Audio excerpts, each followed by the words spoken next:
안녕하세요. 오늘은 장애 여성의 갱년기 건강 관리를 함께 알아보겠습니다. 갱년기는 누구에게나 올 수 있는 자연스러운 변화입니다. 몸이 달라지는 시기라고 해서 겁낼 필요는 없습니다. 오늘 영상은 지금 내 몸을 더 편하게 만드는 방법을 알려드리는 시간입니다. 장애가 있으면 통증, 피로, 수면 문제 같은 어려움이 이미 있을 수 있습니다. 여기에 갱년기 변화가 더해지면 같은 증상도 더 크게 느껴질 수 있습니다. 그래서 원래 이랬던 건지 요즘 더 심해진 건지 헷갈리기도 합니다. 미리 알고 준비하면 불편함을 줄일 수 있습니다. 지금부터 갱년기를 짧게 이해하고 자가 체크를 한 뒤에 음식과 운동으로 관리하는 방법을 알려드리겠습니다. 어려운 의학 설명은 줄이고 바로 실천할 수 있는 내용으로 정리했습니다. 교재가 있다면 함께 보셔도 좋습니다. 천천히 따라오시면 됩니다.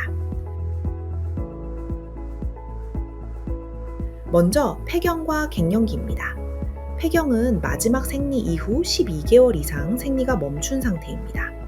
갱년기는 폐경 전후로 호르몬이 줄면서 몸과 마음의 변화가 나타나는 시기입니다. 사람마다 시작 시기와 느낌은 다를 수 있습니다. 하지만 변화 자체는 자연스러운 과정입니다. 여성 호르몬은 체온 조절에 영향을 줍니다. 뼈를 유지하는 데도 영향을 줍니다. 심장과 혈관 건강에도 관련이 있습니다. 기분과 수면에도 영향을 줍니다. 그래서 갱년기에는 한 가지 증상만이 아니라 여러 변화가 함께 나타날 수 있습니다. 그리고 그 정도는 사람마다 다릅니다. 대표적으로 얼굴이 달아오르는 열감이 생길 수 있습니다.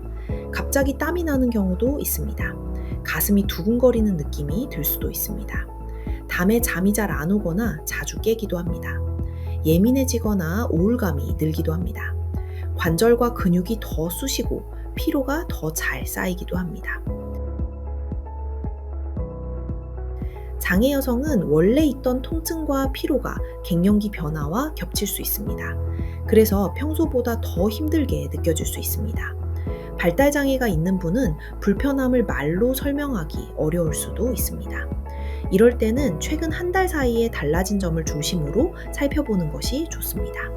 가능하면 가족이나 활동 지원사와 함께 관찰해 주시면 도움이 됩니다.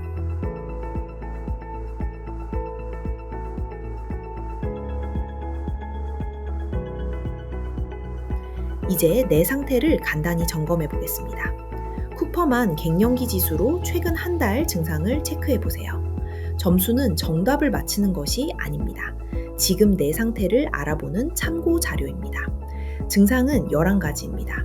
홍조, 땀, 불면, 예민함, 우울감이 있습니다. 어지럼증, 피로가 있습니다. 관절통, 두통이 있습니다. 두근거림이 있습니다. 질 건조도 포함됩니다. 있는 항목만 솔직하게 체크하시면 됩니다. 각 항목을 0점부터 3점으로 적습니다. 0점은 없음입니다. 1점은 약하게 느껴짐입니다. 2점은 보통입니다. 3점은 심함입니다. 정확한 수치보다 내가 느끼는 정도를 기준으로 적는 것이 중요합니다. 점수를 모두 더하면 합계가 나옵니다. 합계가 높을수록 증상이 뚜렷한 편입니다. 특히 15점 이상이면 생활 관리를 더 적극적으로 해보시는 것이 좋습니다.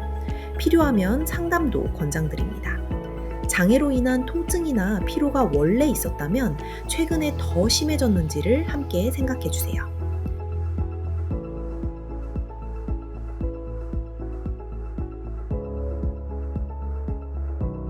이제 음식 이야기로 넘어가겠습니다. 갱년기에는 체중이 쉽게 늘 수 있습니다. 뼈와 근육이 약해지기 쉬운 시기입니다. 그래서 무엇을 어떻게 먹는지가 매우 중요합니다. 음식 관리는 지금부터 바로 시작할 수 있습니다. 작은 변화도 효과가 있습니다. 장애 여성은 활동량이 적은 경우가 있습니다. 만성질환 때문에 약을 복용하는 경우도 있습니다. 그래서 같은 식습관이라도 몸에 미치는 영향이 더 클 수 있습니다. 또 씹기나 삼키기가 어려운 분도 있습니다. 중요한 것은 내 생활에 맞춰 가능한 방식으로 조절하는 것입니다. 완벽하게 하실 필요는 없습니다.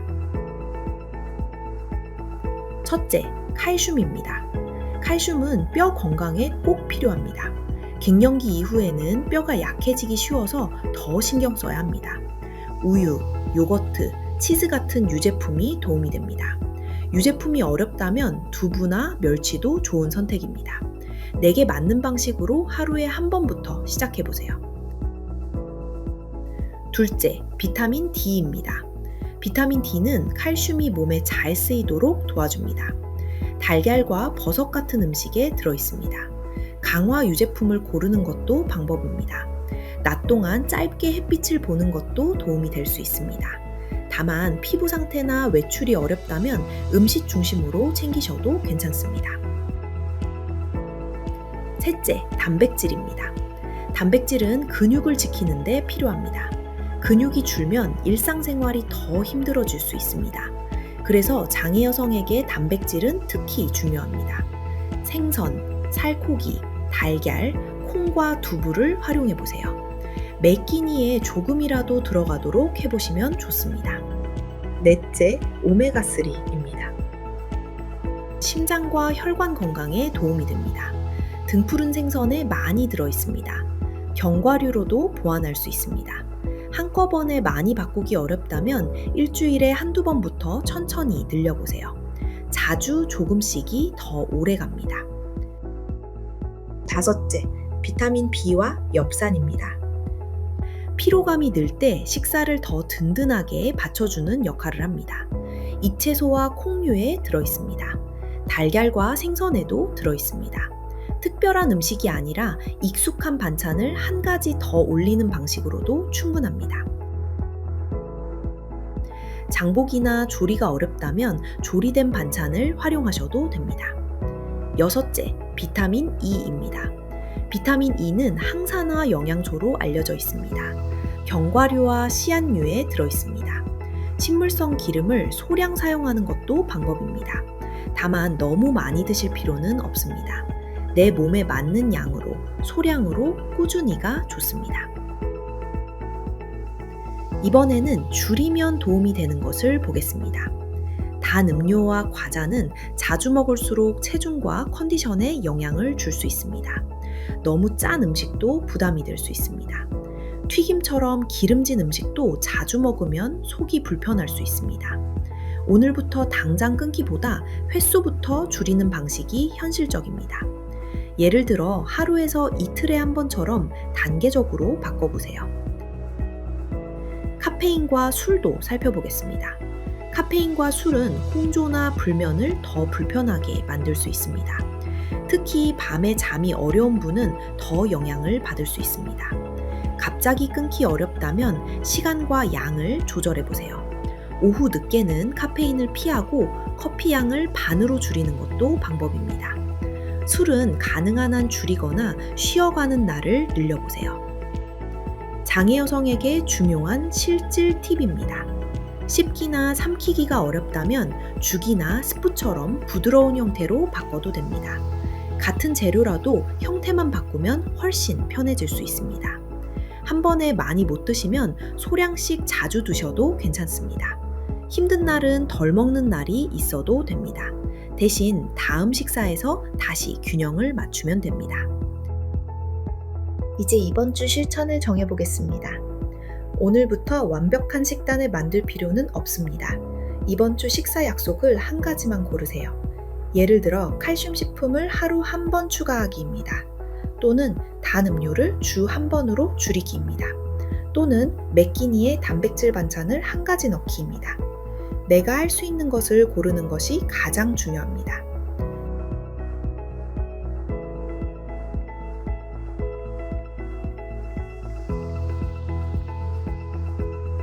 이제 운동입니다. 운동은 체중 관리뿐 아니라 근육과 뼈를 지키는 데 도움이 됩니다.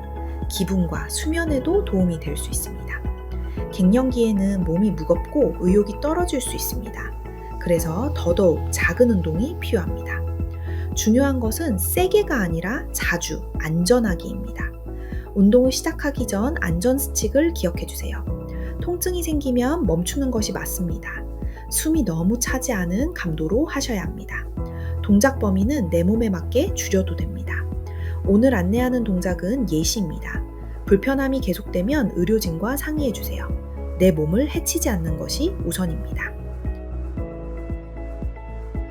첫째, 유산소 운동입니다. 실내 걷기, 제자리 걷기, 가벼운 이동이 해당됩니다. 휠체어를 사용하는 분은 휠체어 이동 자체가 운동이 될 수 있습니다. 팔을 움직이며 리듬을 만드는 것도 좋습니다. 처음에는 3분, 5분만 해도 충분합니다. 둘째, 근력 운동입니다. 근력 운동은 근육을 지키는 데 도움이 됩니다. 가벼운 물병을 들어 올리는 동작도 충분합니다. 탄력 밴드를 당기는 동작도 좋습니다. 가능한 범위에서 천천히 반복해주세요. 중요한 것은 무게가 아니라 꾸준함입니다. 일주일에 2번부터 시작해도 좋습니다. 셋째, 스트레칭입니다. 스트레칭은 몸의 긴장을 풀어줍니다. 목과 어깨를 부드럽게 움직여주세요. 허리를 좌우로 천천히 기울여도 좋습니다. 통증이 없는 범위에서만 진행합니다. 아침에 2분, 잠들기 전에 2분처럼 짧게 나누어도 좋습니다. 짧아도 매일 하면 효과가 쌓입니다. 넷째, 케겔 운동입니다. 케겔 운동은 골반 저근을 강화하는 운동입니다. 소변을 잠시 참는 느낌으로 골반 근육만 조여보세요. 5초 조였다가 5초 풀어줍니다.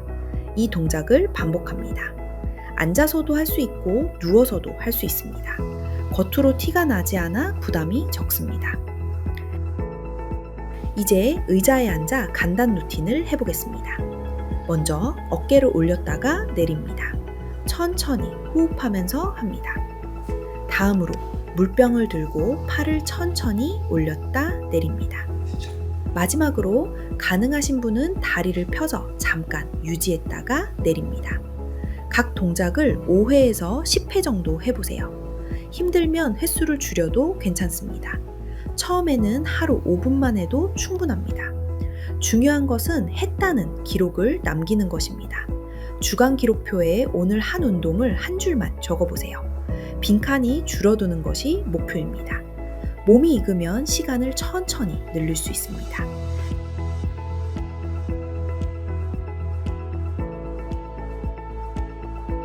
내 몸이 좋아지는 방향으로 조금씩 조절해주세요.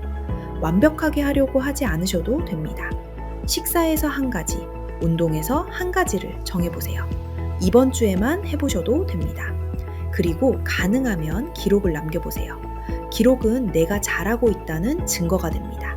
작은 성공이 다음 실천을 만듭니다. 증상이 매우 심하거나 일상생활이 어려우면 상담을 권장드립니다. 혼자 참지 않으셔도 됩니다. 가족, 활동지원사, 의료진과 함께 계획을 세울 수 있습니다. 함께 해주셔서 감사합니다.